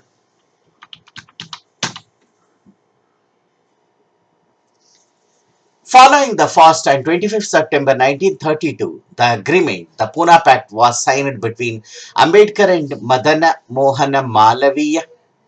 The agreement was reserved seats for the depressed classes within the general electorate. The depressed classes received 148 seats in the provincial legislatures instead of 71 as allotted in the communal award proposed earlier by the government. As the member of Labour in the Viceroy's Council from 1942 to 46, Ambedkar was instrumental in bringing several labor reforms, including the change of working hours from 12 hours to 8 hours. ಗಾಂಧೀಜಿಯವರ ಅಮರಣಾಂತ ಉಪವಾಸದಿಂದಾಗಿ ಭಾರತದಲ್ಲಿ ಸಾಕಷ್ಟು ಅಲ್ಲೋಲ ಕಲ್ಲೋಲ ಉಂಟಾಗ್ತಾ ಹೋಯಿತು. ಗಾಂಧೀಜಿಯವರ ಆಕಸ್ಮಿಕವಾಗಿ ಮರಣವನ್ನು ಹೊಂದಿದ್ರೆ ದೊಡ್ಡ ದುರಂತಗಳೇ ಸಂಭವಿಸುತ್ತೆ ಅಂತ ಹೇಳಿ ಕಾಂಗ್ರೆಸ್ನ ನಾಯಕರುಗಳು ಮತ್ತೆ ಇತರ ನಾಯಕರುಗಳು ಅಂಬೇಡ್ಕರ್ ಮೇಲೆ ಭಾರಿ ಒತ್ತಡವನ್ನ ಹಾಕ್ತಾ ಇದ್ರು. ಒಲ್ಲದ ಮನಸ್ಸಿನಿಂದ ಅಂಬೇಡ್ಕರ್ ಅವರು 1932ನೇ ವರ್ಷದ ಸೆಪ್ಟೆಂಬರ್ 25ನೇ ತಾರೀಕು ಪೂನಾ ಪ್ಯಾಕ್ಟ್ ಅಂತಕ್ಕಂಥ ಒಪ್ಪಂದಕ್ಕೆ ಸಹಿ ಹಾಕಿದ್ರು. ಅಂಬೇಡ್ಕರ್ ಅವರು ದಲಿತ ಸಮುದಾಯದ ಪರವಾಗಿ, ಮೇಲ್ವರ್ಗದ ಸಮುದಾಯದ ಪರವಾಗಿ ಮದನ ಮೋಹನ ಮಾಳವೀಯ ಅವರು ಈ ಒಂದು ಒಪ್ಪಂದಕ್ಕೆ ಸಹಿ ಹಾಕಿತ್ತು. ಸರ್ಕಾರ ಏನು ರಾಮ್ಸೆ ಮೆಕ್ಡೊನಾಲ್ಡ್ ಅವರ ಸರ್ಕಾರ 71 ಸೀಟುಗಳನ್ನ ಮೀಸಲಿಟ್ಟಿತ್ತು ಶಾಸನ ಸಭೆಗಳಲ್ಲಿ. ಅದನ್ನ ಕಾಂಗ್ರೆಸ್ ಪಕ್ಷ ಈ ಒಪ್ಪಂದದ ಮೂಲಕ 148 ಸೀಟುಗಳಿಗೆ ಹೆಚ್ಚಿಸ್ತಕ್ಕಂಥ ಕೆಲಸವನ್ನ ಮಾಡಿತು.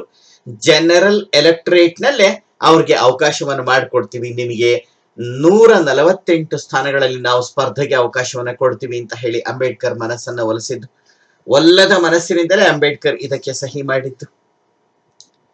ವೈಸ್ರಾಯ್ ಅವರ ಒಂದು ಕೌನ್ಸಿಲ್ ಏನಿತ್ತು, ಎಕ್ಸಿಕ್ಯೂಟಿವ್ ಕೌನ್ಸಿಲ್ ನಲ್ಲಿ 1942ರಿಂದ 46ರವರೆಗೆ ಮೆಂಬರ್ ಆಗಿದ್ದಂತಹ ಅಂಬೇಡ್ಕರ್ ಅವರು ಹಲವಾರು ಕಾರ್ಮಿಕ ಕಲ್ಯಾಣದ ಸುಧಾರಣೆಗಳನ್ನ, ಕಾನೂನುಗಳನ್ನ ಜಾರಿಗೆ ತರ್ತಾ ಹೋದ್ರು. ಅದರಲ್ಲೂ ಪ್ರಮುಖವಾಗಿ ಕೆಲಸದ ಅವಧಿಯನ್ನ 12 ಗಂಟೆಗಳಿಂದ 8 ಗಂಟೆಗಳಿಗೆ ಇಳಿಸ್ತಕ್ಕಂಥ ಅತಿ ಪ್ರಮುಖ ಕಾರ್ಯವನ್ನ ಇವರು ಮಾಡಿದ್ದು. ಆಫ್ಟರ್ ಇಂಡಿಪೆಂಡೆನ್ಸ್ ಏನಾಯ್ತು ಅನ್ನೋದನ್ನ ಗಮನಿಸೋಣ. Drafting India's constitution. Upon India's independence on 15th August 1947, Ambedkar serves as the nation's first law minister.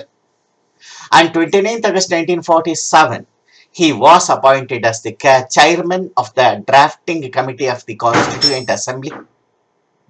Among others, his most important contributions were in the areas of fundamental rights, strong central government and protection of minorities. ನೋಡಿ, ನಮಗೆ ಗೊತ್ತಿದೆ 1947ನೇ ವರ್ಷದ August 15ನೇ ತಾರೀಕು ಭಾರತಕ್ಕೆ ಸ್ವಾತಂತ್ರ್ಯ ದೊರಕಿತು. ಸ್ವಾತಂತ್ರ್ಯ ಬಂದ್ಮೇಲೆ ಏನು ತಾತ್ಕಾಲಿಕ ಸರ್ಕಾರ ಅಂತಕ್ಕಂಥದ್ದು ರಚನೆಯಾಯ್ತು. ಆ ಸರ್ಕಾರದಲ್ಲಿ ಅಂಬೇಡ್ಕರ್ ಅವರು ಕಾನೂನು ಮಂತ್ರಿಯಾಗಿ ಆಯ್ಕೆಯಾದ್ರು, ಕಾನೂನು ಮಂತ್ರಿಯಾಗಿ ಅಧಿಕಾರ ವಹಿಸಿಕೊಂಡ್ರು. 1947ನೇ ವರ್ಷದ ಆಗಸ್ಟ್ 29ನೇ ತಾರೀಕು ಅಂಬೇಡ್ಕರ್ ಅವರನ್ನ ಸಂವಿಧಾನ ರಚನಾ ಸಭೆ ಕರಡು ಸಮಿತಿಯ ಅಧ್ಯಕ್ಷರನ್ನಾಗಿ ನೇಮಕ ಮಾಡಿದ್ದನ್ನ ಕಾಣ್ತೀವಿ. ಸಂವಿಧಾನ ಕರಡು ಸಮಿತಿಯ ಅಧ್ಯಕ್ಷರಾಗಿದ್ಕೊಂಡು ಅವರು ಮಾಡಿದಂತಹ ಅತ್ಯಂತ ಪ್ರಮುಖ ಕೊಡುಗೆಗಳು ಅಂತ ಹೇಳಿದ್ರೆ,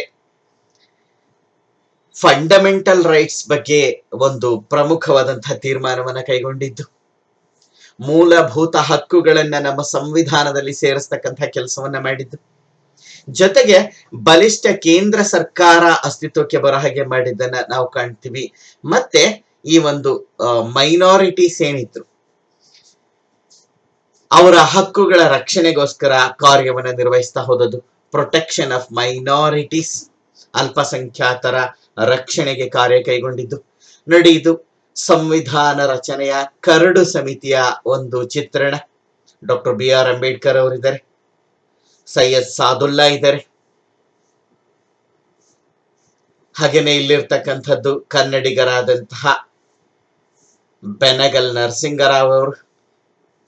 ನೋಡಿ, ಈ 7 ಮಂದಿ, ಮೊದಲ 4 ಕುಳಿತಿರೋರಲ್ಲಿ ಹಿಂದೆ ನಿಂತಿರೋ 3 ಮಂದಿ, ಇವರುಗಳು ಸಂವಿಧಾನ ಕರಡು ಸಮಿತಿಯ ಸದಸ್ಯರುಗಳು. ನಮ್ಮ ಕನ್ನಡಿಗರಾದ ಬೆನಗಲ್ ನರಸಿಂಗರಾವ್ ಅವರು ಕರಡು ಸಮಿತಿಯ ಸದಸ್ಯರಲ್ಲ, ಆದ್ರೆ ಕರಡು ಸಮಿತಿಯ ಪ್ರಮುಖ ಪಾತ್ರ ವಹಿಸಿದವರು. ಸಂವಿಧಾನದ ಮೂಲ ಕರಡನ್ನ ರಚನೆ ಮಾಡಿಕೊಟ್ಟಿದ್ದು ನಮ್ಮ ಕನ್ನಡಿಗರಾದ ಬೆನಗಲ್ ನರಸಿಂಗರಾಯ್ ಅವರು. ಇವರು ರೂಪಿಸ್ಕೊಟ್ಟಂತ ಇವರನ್ನ ಸಂವಿಧಾನ ರಚನಾ ಸಮಿತಿಯ ಅಡ್ವೈಸರ್ ಆಗಿ ನೇಮಕ ಮಾಡಿದ್ದು. ಇವರೇ ಮೂಲ ಕರಡನ್ನ ರಚನೆ ಮಾಡಿಕೊಟ್ಟಿದ್ದು. ಅದನ್ನ ವಿಸ್ತರಿಸುವ, ಹೊಸದನ್ನ ಸೇರಿಸುವ, ಅನವಶ್ಯಕವಾದದ್ದನ್ನ ತೆಗೆದು ಅತ್ಯುತ್ತಮ ಸಂವಿಧಾನವ ರಚನೆ ಮಾಡತಕ್ಕಂಥದ್ದು ಡ್ರಾಫ್ಟಿಂಗ್ ಕಮಿಟಿ. ಆದ್ರೆ ಅದರಲ್ಲಿ ಅತಿ ಹೆಚ್ಚು, ಅಂದ್ರೆ ಪರಿಪೂರ್ಣ ಅಂತ ಹೇಳಬಹುದು, ಕಾರ್ಯನಿರ್ವಹಿಸಿದ್ದು, ಅವಿತರ ಕಾರ್ಯನಿರ್ವಹಿಸಿದ್ದು ಡಾಕ್ಟರ್ BR ಅಂಬೇಡ್ಕರ್ ಅವರು. ಇದು ಭಾರತೀಯ ಸಂವಿಧಾನದ ಒಂದು ಮೂಲ ಪ್ರತಿಯ ಚಿತ್ರಣ. ಸಹಿ ಹಾಕಿದಂತಹ ಸದಸ್ಯರುಗಳು ಇಲ್ಲಿ ನೋಡಿ, ಅಶೋಕ ಸಿಂಹ ಲಾಂಛನ ಇರತಕ್ಕಂಥದ್ದು. ಪ್ರಿಯಾಂಬಲ್ ಆಫ್ ಇಂಡಿಯನ್ ಕಾನ್ಸ್ಟಿಟ್ಯೂಷನ್, ಇದು ಭಾರತೀಯ ಸಂವಿಧಾನದ ಮೊದಲ ಪುಟದಲ್ಲಿ ಕಾಣಿಸ್ಕೊಳ್ತಕ್ಕಂಥ preamble. We the people of India ಅಂತ ಶುರುವಾಗ್ತಕ್ಕಂಥದ್ದು. Okay, the Constitution was adopted on 26 November 1949 by the Constituent Assembly. India became a republic on 26 January 1950. Ambedkar opposed Article 370 of the Constitution of India, which granted a special status to the state of Jammu and Kashmir. It was added against his wish.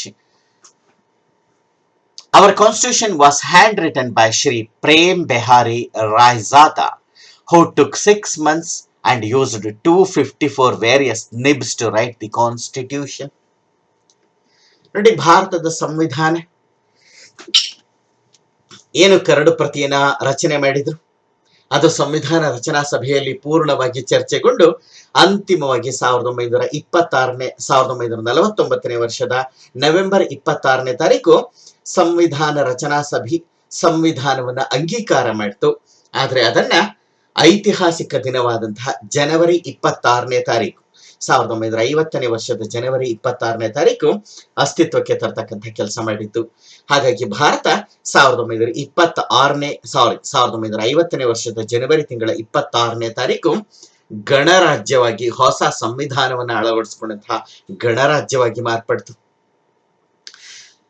ಸಂವಿಧಾನದಲ್ಲಿ ಇರತಕ್ಕಂಥ 370ನೇ ವಿಧಿಯನ್ನ ಸೇರಿಸೋದಕ್ಕೆ, ಆ ವಿಧಿ ಜಮ್ಮು ಮತ್ತು ಕಾಶ್ಮೀರಕ್ಕೆ ವಿಶೇಷ ಸ್ಥಾನಮಾನವನ್ನ ಕೊಡುತ್ತೆ. ಅನಂತರ ಸೇರಿಸಿದಂತಹ article ಇದು. ಅಂಬೇಡ್ಕರ್ ಅವರು ಇದನ್ನ ಬಲವಾಗಿ ವಿರೋಧಿಸಿದ್ರು. ಆದ್ರೆ ನೆಹರೂರವರು, ಎಂ ಗೋಪಾಲಸ್ವಾಮಿ ಅವರನ್ನ ಬಳಸ್ಕೊಂಡು 370ನೇ ವಿಧಿಯನ್ನ ತಂದದ್ದು ನಮ್ಗೆ ಗೊತ್ತಿದೆ. ಇತ್ತೀಚೆಗೆ ನರೇಂದ್ರ ಮೋದಿ ಅವರ ಸರ್ಕಾರ 370ನೇ ವಿಧಿಯನ್ನ ರದ್ದುಗೊಳಿಸಿರ್ತಕ್ಕಂಥದ್ದು. ನಮ್ಮ ಕಾನ್ಸ್ಟಿಟ್ಯೂಷನ್ ನ ಮೂಲ ಪ್ರತಿ ಏನಿದೆ ಅದನ್ನ ಕೈ ಬರಹದ ಪ್ರತಿಯನ್ನಾಗಿ ತಯಾರು ಮಾಡಿದ್ದು. ಕೈ ಬರಹದಲ್ಲಿ ಅದನ್ನ ತಯಾರು ಮಾಡಿದ್ದು ಶ್ರೀ ಪ್ರೇಮ್ ಬಿಹಾರಿ ರಾಯ್ಜಾದ ಅಂತಕ್ಕಂಥವ್ರು. ಹಾಗೆ ಕೈ ಬರಹದಲ್ಲಿ ತಯಾರು ಮಾಡ್ಲಿಕ್ಕೆ ಅವರು 6 ತಿಂಗಳುಗಳ ಕಾಲವನ್ನ ತಗೊಂಡ್ರು. ಅತ್ಯಂತ ಸುಂದರವಾಗಿ ಕ್ಯಾಲಿಗ್ರಾಫಿನಲ್ಲಿ ಅತಿ ಸುಂದರ ಬರವಣಿಗೆನಲ್ಲಿ ರಚನೆ ಮಾಡಿರತಕ್ಕಂಥದ್ದು. ಅದಕ್ಕೋಸ್ಕರ ಅವರು 254 ನಿಬ್ಗಳನ್ನ, ಪೆನ್ನಿನ ನಿಬ್ಗಳನ್ನ ಬಳಸಿರ್ತಕ್ಕಂಥದ್ದು. ನೋಡಿ, ಅಲ್ಲಿ ಬಳಸಿದಂತಹ ಕೆಲವು ನಿಬ್ಗಳ ಚಿತ್ರಣ ಇದು. ಒಂದೇ ಪೆನ್ನನ್ನ, ಒಂದೇ ನಿಬ್ಬನ್ನ ಬಳಸಿಲ್ಲ. Article 32 guarantees judicial protection to the fundamental rights which makes them meaningful. For him, Article 32 was the soul of the Constitution and very heart of it. The text prepared by Ambedkar provided constitutional guarantees and protection for a wide range of civil liberties for individual citizens, including freedom of religion, the abolition of untouchability, and the outlawing of all forms of discrimination. ನೋಡಿ, ಸಂವಿಧಾನದ 32ನೇ ವಿಧಿ ಏನಿದೆ ಅದು ನಮ್ಮ ಮೂಲಭೂತ ಹಕ್ಕುಗಳಿಗೆ ನ್ಯಾಯಾಂಗದ ರಕ್ಷಣೆಯನ್ನ ಕೊಟ್ಟಿರತಕ್ಕಂಥದ್ದು. ಈ 32ನೇ ವಿಧಿಯನ್ನು ಅಂಬೇಡ್ಕರ್ ಅವರು ಸಂವಿಧಾನದ ಆತ್ಮ, ಸಂವಿಧಾನದ ಹೃದಯ ಅಂತ ಹೇಳಿ ಕರೆದಿದ್ದಾರೆ. ಅಷ್ಟು ಮಹತ್ವದ ಈ ಒಂದು ಸಂವಿಧಾನದಲ್ಲಿ ಹಲವಾರು ಸ್ವಾತಂತ್ರ್ಯವನ್ನ, ನಾಗರಿಕ ಸ್ವಾತಂತ್ರ್ಯವನ್ನ ಕೊಟ್ಟಿರತಕ್ಕಂಥದ್ದು. ಹಾಗೇನೆ ಫ್ರೀಡಮ್ ಆಫ್ ರಿಲಿಜನ್ ಅನ್ನ, ಧಾರ್ಮಿಕ ಸ್ವಾತಂತ್ರ್ಯವನ್ನ,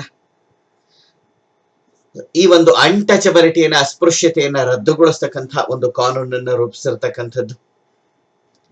ಡಿಸ್ಕ್ರಿಮಿನೇಷನ್, ಅಸಮಾನತೆಯನ್ನು ಸೂಚಿಸ್ತಕ್ಕಂತಹ ಎಲ್ಲವನ್ನ ನಿರ್ಬಂಧಗೊಳಿಸಿರ್ತಕ್ಕಂಥದ್ದು, ಔಟ್ಲಾ ಮಾಡಿರ್ತಕ್ಕಂಥದ್ದು, ಕಾನೂನುಬದ್ಧವಾಗಿ ಅದನ್ನ ನಿಷೇಧಿಸಿರ್ತಕ್ಕಂಥದ್ದನ್ನ ಕಾಣಬಹುದು. Ambedkar argued for extensive economic and social rights for women and won the Assembly's support for introducing a system of reservation of jobs in the civil services, schools and colleges for scheduled castes, scheduled tribes and other backward classes.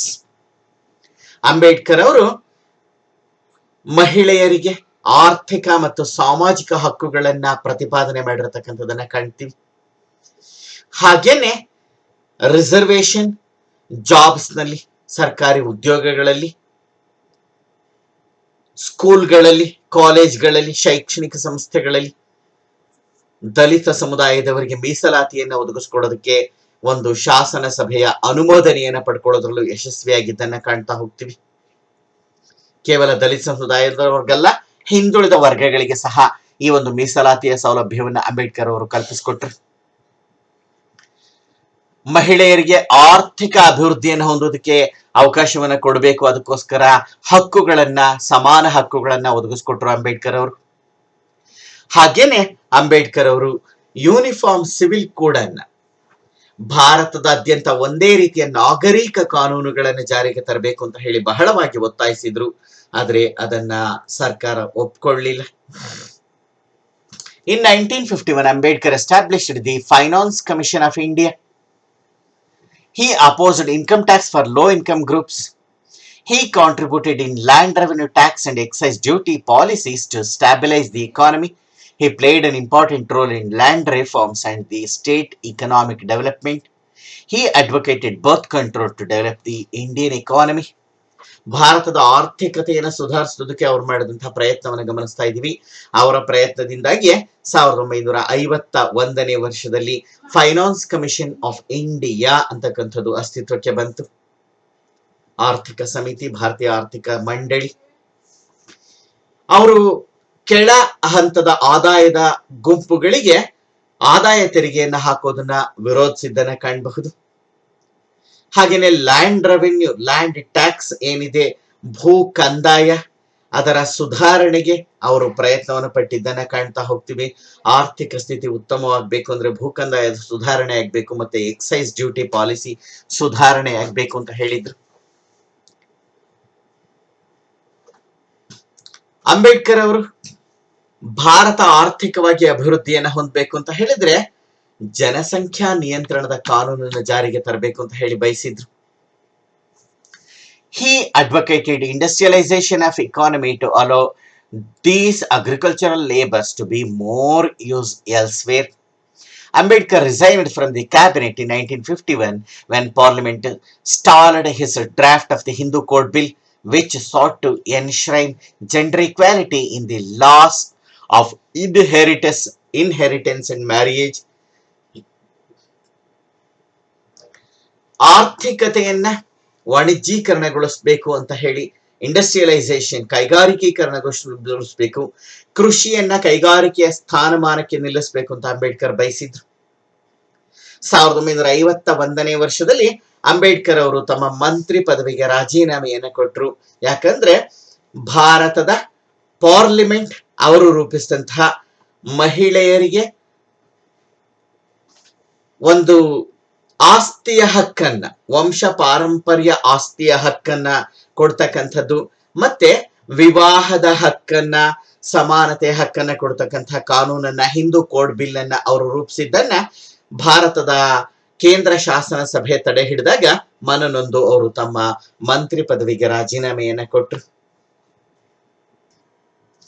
Ambedkar independently contested an election in 1952, the first general election, to the Lok Sabha, but was defeated in the Bombay North Central constituency by his former assistant and Congress party candidate Narayan Kajrolkar.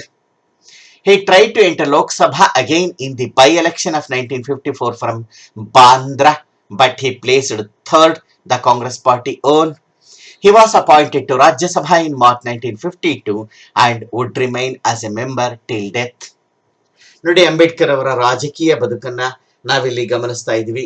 1952ನೇ ವರ್ಷದಲ್ಲಿ ಏನು ನಮ್ಮ ಕೇಂದ್ರ ಶಾಸನ ಸಭೆಗೆ, ಭಾರತದ ಲೋಕಸಭೆಗೆ ಮೊಟ್ಟ ಮೊದಲ ಸಾರ್ವತ್ರಿಕ ಚುನಾವಣೆ ನಡೀತು. ಅದರಲ್ಲಿ ಅವರು ಸ್ವತಂತ್ರ ಅಭ್ಯರ್ಥಿಯಾಗಿ ಬೊಂಬಾಯಿಯ ನಾರ್ತ್ ಸೆಂಟ್ರಲ್ ಕ್ಷೇತ್ರದಿಂದ ಸ್ಪರ್ಧೆಯನ್ನ ಮಾಡಿದ್ರು. ಆದ್ರೆ ಕಾಂಗ್ರೆಸ್ ಪಕ್ಷದ ಕುತಂತ್ರದಿಂದಾಗಿ ಅಂಬೇಡ್ಕರ್ ಅವರು ತಮ್ಮ ಹಿಂದಿನ ಸಹಾಯಕ, ಕಾಂಗ್ರೆಸ್ ಪಕ್ಷದ ಪ್ರತಿನಿಧಿಯಾಗಿ ಸ್ಪರ್ಧಿಸಿದಂತಹ, ಅಭ್ಯರ್ಥಿಯಾಗಿ ಸ್ಪರ್ಧಿಸಿದಂತಹ ನಾರಾಯಣ್ ಕಜ್ರೋಲ್ಕರ್ ಅವರ ವಿರುದ್ಧ 14,500 ಮತಗಳ ಅಂತರದಿಂದ ಸೋಲನ್ನ ಕಂಡ್ರು. ಚುನಾವಣೆಯಲ್ಲಿ ಕಾಂಗ್ರೆಸ್ ಪಕ್ಷ ಅವ್ರಿಗೆ ಭಾರಿ ದೊಡ್ಡ ಪ್ರಮಾಣದಲ್ಲಿ ದ್ರೋಹ ಎಸಗಿದ್ದನ್ನ ಕಾಣ್ತೀವಿ. ಮತ್ತೊಮ್ಮೆ 1954ರಲ್ಲಿ ಏನು ಬಾಂದ್ರಾದ ಉಪಚುನಾವಣೆ ನಡೀತು ಲೋಕಸಭೆಗೆ, ಅದರಲ್ಲಿ ಸ್ಪರ್ಧೆ ಮಾಡಿದ್ರು. ಆದರೆ ಈ ಬಾರಿ ಸಹ ಕಾಂಗ್ರೆಸ್ ಪಕ್ಷದ ಅಭ್ಯರ್ಥಿನೇ ಗೆಲುವನ್ನು ಕಂಡಿತ್ತು. ಅಂಬೇಡ್ಕರ್ ಅವರು 3ನೇ ಸ್ಥಾನದಲ್ಲಿ ಉಳ್ಕೊಂಡ್ರು. 1952ರ ಮಾರ್ಚ್ ತಿಂಗಳಿನಲ್ಲಿ ಅಂಬೇಡ್ಕರ್ ಅವರನ್ನ ರಾಜ್ಯಸಭೆಗೆ ನೇಮಕ ಮಾಡಿದ್ರು, ರಾಜ್ಯಸಭೆಯ ಸದಸ್ಯರನ್ನಾಗಿ. ತಮ್ಮ ಮರಣದವರೆಗೆ, ಅಂದ್ರೆ 1956ನೇ ವರ್ಷದವರೆಗೆ ಅಂಬೇಡ್ಕರ್ ಭಾರತದ ರಾಜ್ಯಸಭೆಯ ಸದಸ್ಯರಾಗಿದ್ರು. Convert to Buddhism. Around 1950, he began devoting his attention to Buddhism and traveled to Sri Lanka to attend a meeting of the World Fellowship of Buddhists. While dedicating a new Buddhist vihara near Pune, Ambedkar announced he would formally convert to Buddhism. In 1955, he founded the Bharatiya Buddha Mahasabha. Ambedkar organized a formal public ceremony in Nagpur on 14th October 1956. Ambedkar completed his own conversion along with his wife. He then proceeded to convert some 5 lakh of his supporters. Hindu ಧರ್ಮದ ಈ ಒಂದು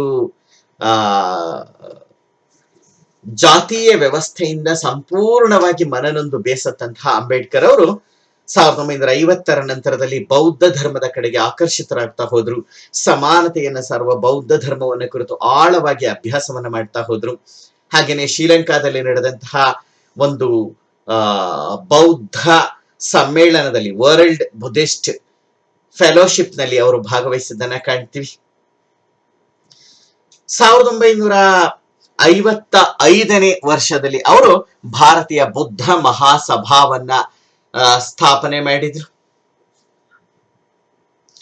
ಬುದ್ಧ ಧರ್ಮಕ್ಕೆ ತಾವು ಸೇರ್ಪಡೆಯನ್ನ ಹೊಂದ್ತೀವಿ, ಮತಾಂತರವನ್ನ ಹೊಂದ್ತೀವಿ ಅಂತಕ್ಕಂತಹ ಘೋಷಣೆಯನ್ನ ಕೊಟ್ರು. 1956ನೇ ವರ್ಷದ October ತಿಂಗಳ 14ನೇ ತಾರೀಕು ನಾಗಪುರದಲ್ಲಿ ತಮ್ಮ ಪತ್ನಿ ಸವಿತಾ ಅಂಬೇಡ್ಕರ್ ಅವರ ಜೊತೆಯಲ್ಲಿ ಅವರು ಮೊದಲು ಬೌದ್ಧ ಧರ್ಮಕ್ಕೆ ಪರಿವರ್ತನೆಯನ್ನ ಹೊಂದಿದ್ರು, ಮತಾಂತರವನ್ನ ಹೊಂದಿದ್ರು. ಅಂಬೇಡ್ಕರ್ ಅವರ ನಂತರದಲ್ಲಿ ಅವರ 5 ಲಕ್ಷ ಅನುಯಾಯಿಗಳು ಸಹ ಬೌದ್ಧ ಧರ್ಮಕ್ಕೆ ಮತಾಂತರವನ್ನ ಹೊಂದಿದ್ದನ್ನ ಕಾಣ್ತೀವಿ. ಭಾರತದಲ್ಲಿ ಮತ್ತೊಮ್ಮೆ ಬೌದ್ಧ ಧರ್ಮದ ಮರುಸ್ಥಾಪನೆಯಾದದ್ದು ಅಂಬೇಡ್ಕರ್ ಅವರ ಪ್ರಯತ್ನದಿಂದಾಗಿಯೇ. ನವ ಬೌದ್ಧ ಧರ್ಮ ಅಂತ ಕರಿತೀವಿ ಅದನ್ನ, ನ್ಯೂ ಬುಡಿಸ್. ನೋಡಿ, ಇದು ಅಂಬೇಡ್ಕರ್ ಅವರು ತಮ್ಮ ಅನುಯಾಯಿಗಳಿಗೆ ಬೌದ್ಧ ಧರ್ಮದ ದೀಕ್ಷೆ ಕೊಡ್ತಾ ಇರ್ತಕ್ಕಂಥದ್ದು. ಸ್ವತಃ ಅಂಬೇಡ್ಕರ್ ಅವರು ಬೌದ್ಧ ಧರ್ಮದ ದೀಕ್ಷೆಯನ್ನು ಪಡ್ಕೊಂಡ್ಮೇಲೆ ಬೌದ್ಧ ಧರ್ಮ ದೀಕ್ಷೆಯ ಉಡುಪಿನಲ್ಲಿ ಇರ್ತಕ್ಕಂಥದ್ದು. ಇದು ಬೊಂಬಾಯಿನಲ್ಲಿ ಇರ್ತಕ್ಕಂತಹ ಅಂಬೇಡ್ಕರ್ ಅವರು ಕಟ್ಟಿಸಿದಂತಹ ಮನೆ. ಇದು ಚೈತ್ಯ ಭೂಮಿ, ಅಲ್ಲಿರ್ತಕ್ಕಂತಹ ಸ್ತೂಪ. ಅಂಬೇಡ್ಕರ್ ಅವರ ಅಂತ್ಯ ಸಂಸ್ಕಾರ ನಡೆದಂತಹ ಸ್ಥಳದಲ್ಲಿ ಬೌದ್ಧ ಧರ್ಮದ ಮಾದರಿನಲ್ಲಿ, ಅದರಲ್ಲೂ ಸಾಂಚಿ ಬೌದ್ಧ ಸ್ತೂಪದ ಮಾದರಿನಲ್ಲಿ ಒಂದು ಸ್ತೂಪವನ್ನು ನಿರ್ಮಾಣ ಮಾಡಿದ್ದಾರೆ. ಮತ್ತೆ ಸಾಂಚಿ ಬೌದ್ಧ ಸ್ತೂಪಕ್ಕೆ ಇರ್ತಕ್ಕಂಥ ರೀತಿಯ ಶಿಲಾ ತೋರಣದ ರೀತಿಯಲ್ಲೇ ಒಂದು ತೋರಣವನ್ನ ಸಹ ನಿರ್ಮಾಣ ಮಾಡಿರ್ತಕ್ಕಂಥ ಅಂಶವನ್ನ ನಾವು ಕಾಣ್ತಾ ಹೋಗ್ತೀವಿ. ಇದು ಡಾಕ್ಟರ್ BR ಅಂಬೇಡ್ಕರ್ ಅವರ ಜೀವನವನ್ನ ಕುರಿತಾಗಿರ್ತಕ್ಕಂಥ ಪ್ರಮುಖ ವಿಚಾರಗಳು. ಈ ವಿಚಾರದೊಂದಿಗೆ ಅಂಬೇಡ್ಕರ್ ಅವರಿಗೆ ಸಂಬಂಧಿಸಿದಂತಹ ನಮ್ಮ ವಿಡಿಯೋವನ್ನ ಮುಕ್ತಾಯವನ್ನುಗೊಳಿಸ್ತೀವಿ. ವಿಡಿಯೋವನ್ನು ನೋಡೋದಕ್ಕೆ ನಿಮ್ಮೆಲ್ಲರಿಗೂ ಧನ್ಯವಾದಗಳು. ಮತ್ತೊಮ್ಮೆ ಭೇಟಿಯಾಗೋಣ.